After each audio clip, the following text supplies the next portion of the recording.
Hi everyone, today I'm doing a tutorial on this easy everyday look, and I'll be sharing some of my favorite makeup tips that I've learned in my makeup journey, whether it is from the makeup courses I attended or the YouTube tutorials I've been watching over the years, and I hope you give these a try and find these helpful. So first of all, and this is very important, I always like to start with skin prep. I already have some lip balm on, but I'm going to reapply it. I've cleansed my face. I usually always cleanse my face because unless you cleanse your face before makeup, you're going to probably have dust on your skin or any kinds of impurities. I like to go in with an oil cleanser to remove blackheads as well. And as you can see, my face is pretty clean and fresh and ready for skin prep. I like to use these toner pads. These are from VT Cosmetics. They also have this side which exfoliates gently. So I apply this all over my face.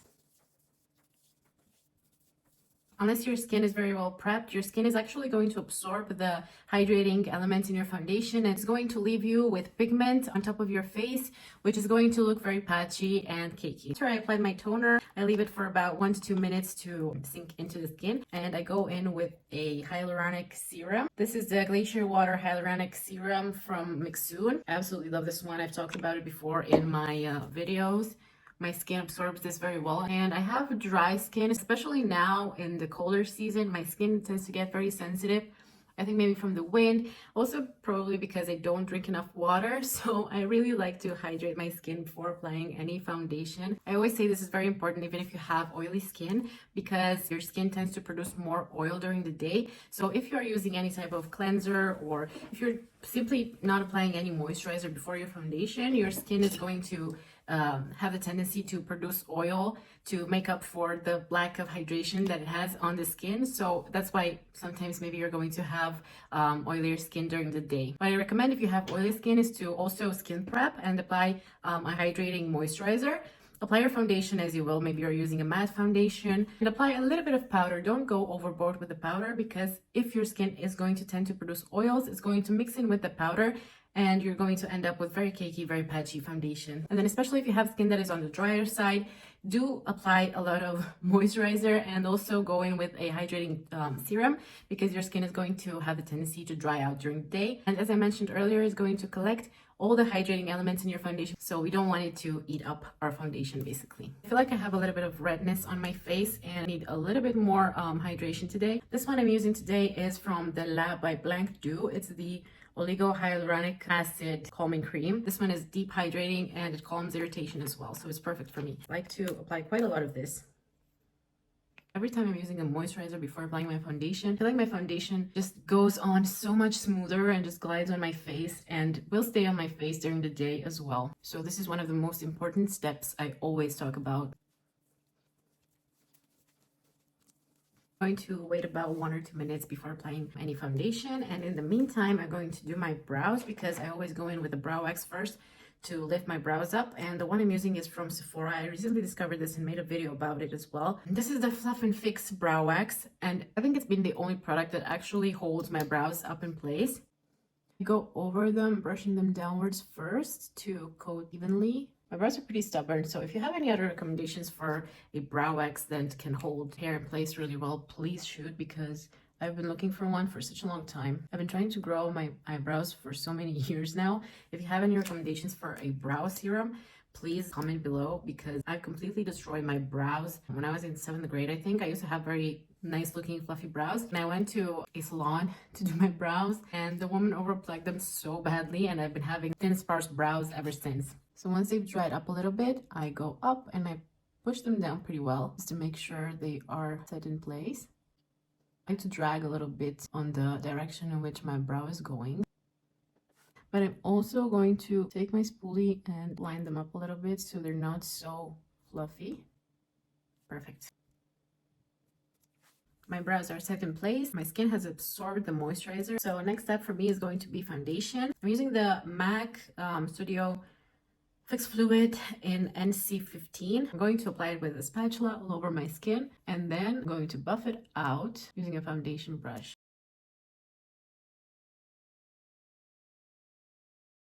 Foundation brush I'm using, actually, I think this is a contour brush. This is from Real Techniques. It's dense, and I like using a brush as opposed to a beauty blender, because I feel like it gives me more coverage and is so much easier to work with.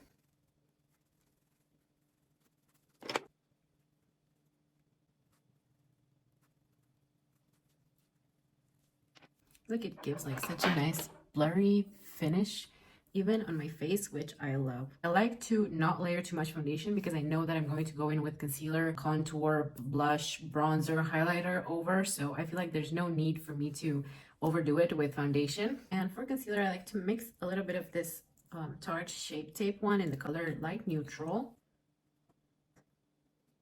Mixing it with this one from Essence. It's a lighter one. I'm going to leave it a little bit to dry, and then I'm going to go over it with a wet beauty blender. So smooth. Good tip is to leave your concealer to dry for a little bit, but don't let it dry too much because then it's going to be harder for you to blend it in. Next, I immediately go over it with powder. Here it is. I use the Essence You Better Work white powder. It's a pressed powder, and I like it very much because I feel like it's a little bit lighter than a loose powder. And I'm going to tap it on the back of my hands a little bit before going in and setting my under eyes with this powder.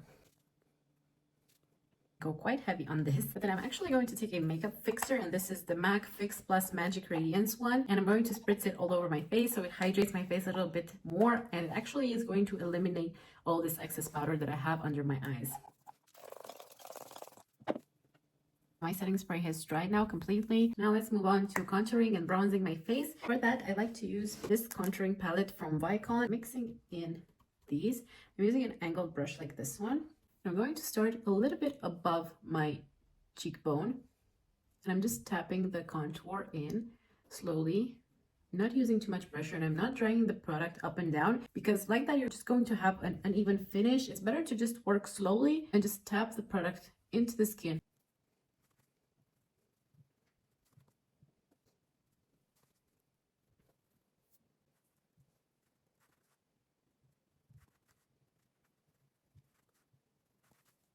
Next, we're going to move on to nose contour. I like to use a smaller tapered brush, and I go in with the same contour I used for my face, and I'm just going to drag 2 lines in here. Always so nervous when I do this.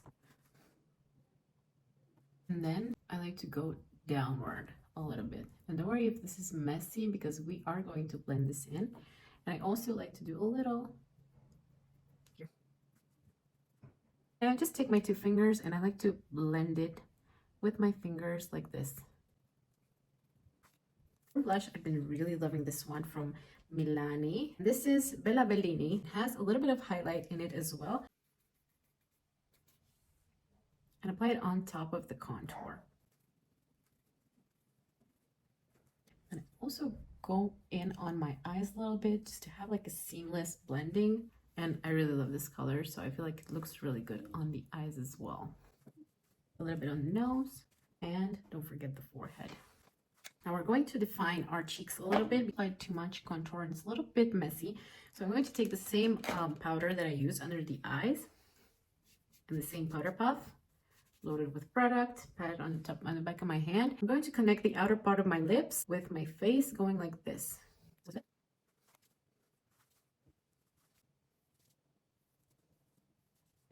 I know it's a little bit white, but I'm going to take a fluffy brush again and just blend that into my face. Going to use the same powder and the same fluffy brush, and I'm just going to mattify my face a little bit where I feel like it's maybe a bit too shiny. I'm going to go in again with the MAC Fix Plus to rehydrate my face.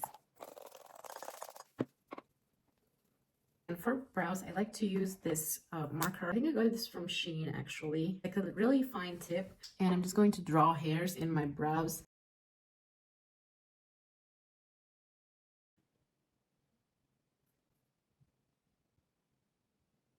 Oh, my eyebrows are not twins, but I think they're pretty good sisters, so we're going to roll with that. I always like to carve them out a little bit underneath my brows because I love how clean they look after. I'm going to take a concealer brush and a lighter concealer.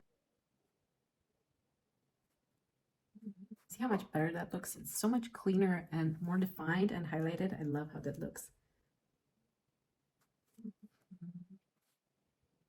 Next is going to be the highlighter, and for that I like to use this one. I think this one is discontinued. It's from Inglot, and this is the Jennifer Lopez one in J2001 Radiant. I'm not going to apply any more highlight on my cheeks, but I'm going to apply it a little bit on my nose.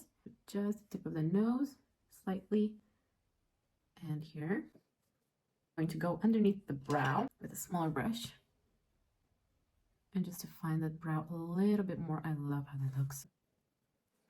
For the eyes, I'm going to use the same bronzer that I used on my face and a really fluffy brush. My eyes open, I'm just going to apply this brown in circular motions above my lid.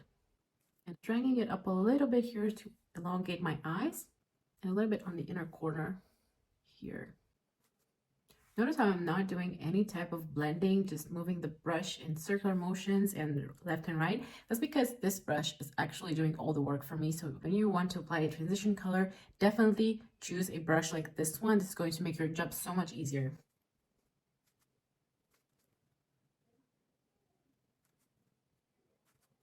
I'm going to use the Tarte concealer again, a bit on my lid. I'm going to use the same white powder I've been using for my face. I'm going to apply that all over my lid. Take a blending brush again and just blend this white into the brown we've applied earlier.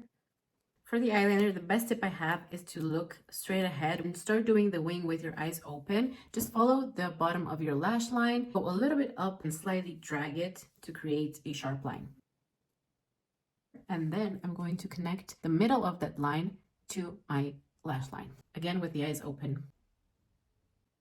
Going to stop there, and then we can start connecting the two. Love my line to be a little bit more elongated, so I'm going to drag it a little bit more.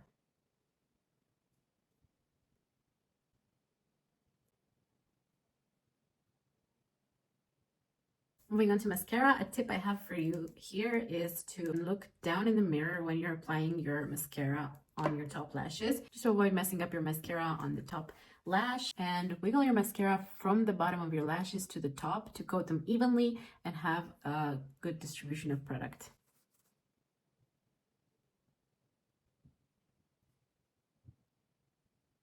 I love mascara. Now, another tip I have for you, just to complete your whole eye look, is to apply a brown eyeliner on the upper eyeline of your lash line. This is going to unite your lashes with your eyes, and it's going to make the eye look that much more seamless. Mind you, this is not going to be easy, but try looking in the other direction when you're applying your eyeliner. See how much of a difference that makes? And I also like to apply a little bit in here and on the inner corner. And then you may have noticed that we haven't applied any color on the bottom of our lashes. That's because I usually like to do that last, because I tend to smudge my mascara on my bottom lashes a little bit. So applying powder after your mascara is going to erase all the mascara mistakes you've made. I'm applying the same bronzer I did on my face using a fluffy brush. I'm actually going to use a smaller fluffy brush like this one.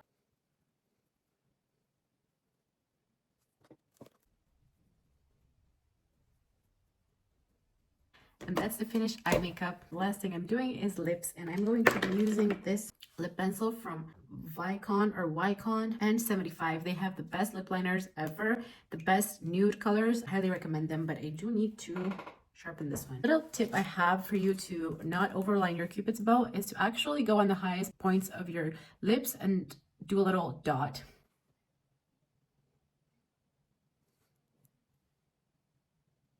And then you're going to go down, then connect these to the outer part of your lips.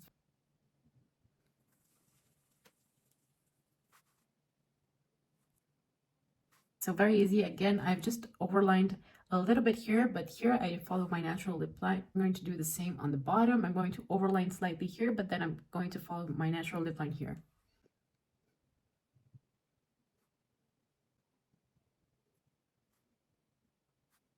I'm going to fill this in, and don't worry if we messed up a little bit, because we're going to correct them at the end with some concealer.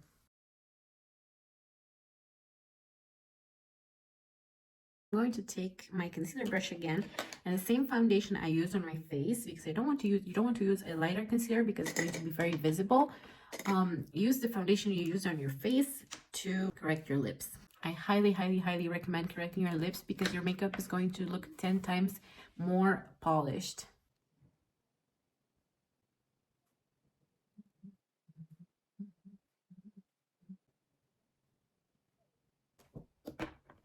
You see how much better my whole makeup looks with more defined lips? I love this hack and I use it for every one of my makeup looks. The last step in my routine is applying a nude lip over this, and my favorite one, soft matte lip cream in Cairo.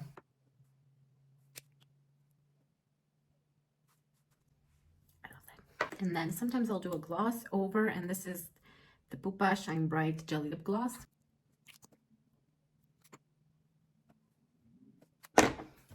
And this is my finished look.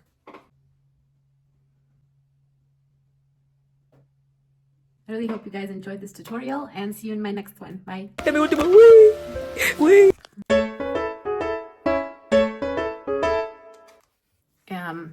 It's been 1 or 2 minutes. Take a lip line. Blush, God, where is it? That's that. It's time for blush.